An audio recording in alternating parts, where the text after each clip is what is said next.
Assalomu alaykum hurmatli obunachilar. Men Aziz Hojiyev. Bu ancha yillik orzuyim bo'lgan o'z shaxsiy studiyamni qurdim va ushbu studiyaga qancha pul sarflangan, qancha vaqt ketgan, qanday xatoliklar bo'lgan, shular haqida gaplashamiz. Siz esa like bosing, kommentariy yozing va obuna bo'lishni unutmang, chunki yaqinda yangi videolar sizni kutmoqda.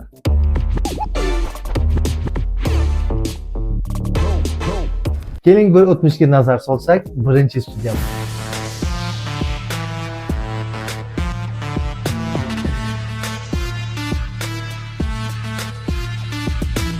Bu g'oya qayerdan keldi?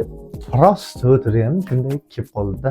Yo'q, men ancha yillardan beri musiqa sohasida faoliyat yuritib kelaman, ya'ni bastakorlik qilaman, qo'shiq aytaman, to'ylarga ham chiqaman, cover ham qilaman.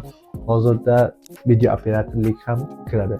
Va ancha yillik orzuyim bor edi o'z studiyamni qurishni va men buni uddaladim. Ko'rib baho bering. 在这繁华都市的霓虹中，我像孤云在冷风中，钱包空空，路也像个黑洞，肚里比脸还干净，每日忙碌却两手空空，梦想被现实狠狠击中，那些脏的像无情的风，吹走我仅有的从容。看着橱窗里的精致美梦，我只能默默转身匆匆，朋友聚会我都不敢冲动，怕那消费让我心痛。生活像场无尽的迷宫，我在拼凑里迷失行踪，努力工作却总已场空，这窘迫让我心好重，何时能把这困境冲破？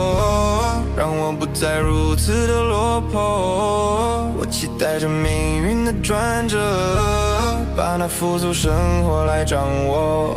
都比脸干。 Yanvar oyidan planlashtirish ishlari boshlandi. Fevral oyidan boshlab stroy materiallar olib keldim va eng qiziqarlisi ushbu ko'rib turgan studiyangizga bironta usta ishlamagan.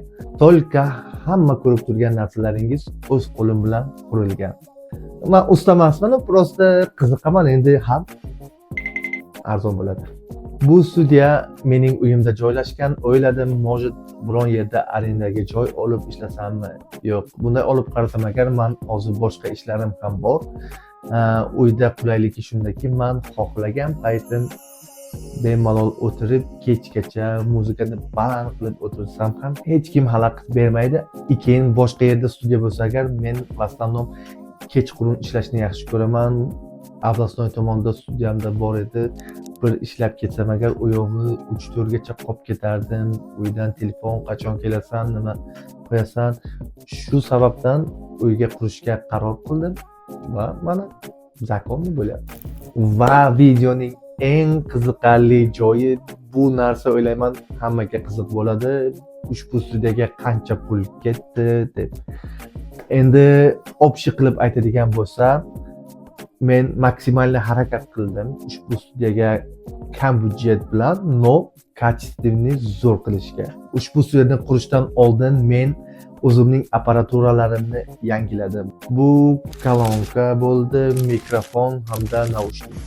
Qolgan texnikalarimni asta-asta zo'rroq kelgandim va xudo xohlasa hali to'xtash yo'q. Orzuyim bor, ana shu ikkalasi, почти uchalasini desak ham bo'ladi.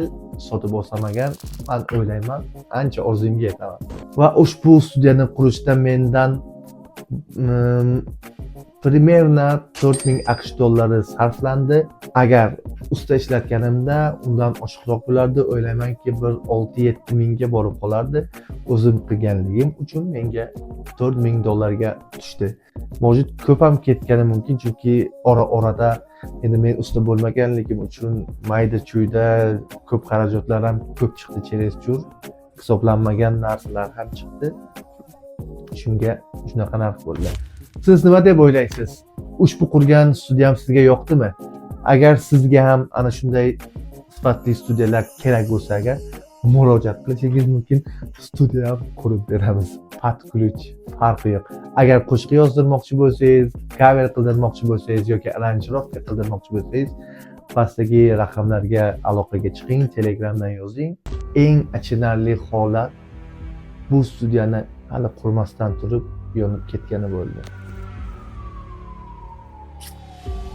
Xatolik nimadan yuz berdi? Boya aytganimdek, ushbu studiyaga bironta ustaning qo'li tegmagan va elektrikani ham o'zim qilmoqchi bo'ldim. qildim ham, no bitta joyida xatolik yuz berdi va studiyada fashal bo'ldi. Bu studiya qurish jarayonini bir o'zim ishlaganligim uchun mendan qariyb yarim yilni talab qildi. Nega desangiz agar, men bunga kun bo'yi ishlamadim. Menda bu sohadan tashqari boshqa soha ham bor.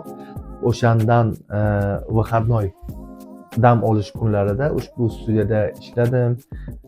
Vaqt kelganda выходной bo'lgan payt soat 6-7 ertalabgacha ishlagan paytlarim ham bo'ldi. Oxirgi o'sha bitish jarayonida bunaqa holat ko'p bo'ldi. Почти 7-6 gacha ishlab, tugatib, she'rni bo'yab, короче, chunki maqsad tez bitirib, tez kirish edi. Chunki boshqa klientlar ham kutib qoldi. Hamma so'raydi, studiya bitdimi? Va ko'rib turganingizdek, mana bitdi. O'sha yerda faoliyat yuritib kelmoqdamiz. Agar sizga ham shunday xizmatlar kerak bo'lsa, ovoz yozish deysizmi, aranjirovka deysizmi, cover deysizmi, ovozlaringizni klonlashtirish, to'g'irlash, короче, svedeniya, mastering hammasi uchun murojaat qilishingiz mumkin va men sizlarning xizmatingizda bo'laman. Agar studiyam sizga yoqqan bo'lsa, like bosing, kommentariy yozing va albatta kanalimga obuna bo'lishni unutmang. Chunki yaqinda men bir ajoyib challenge o'ylaganman. Ushbu challenge-ni birgalikda amalga oshiramiz.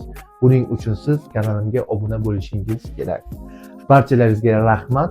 Ana shunaqa studiyalarni sizga ham tilab qolaman. Xayr, omon bo'ling.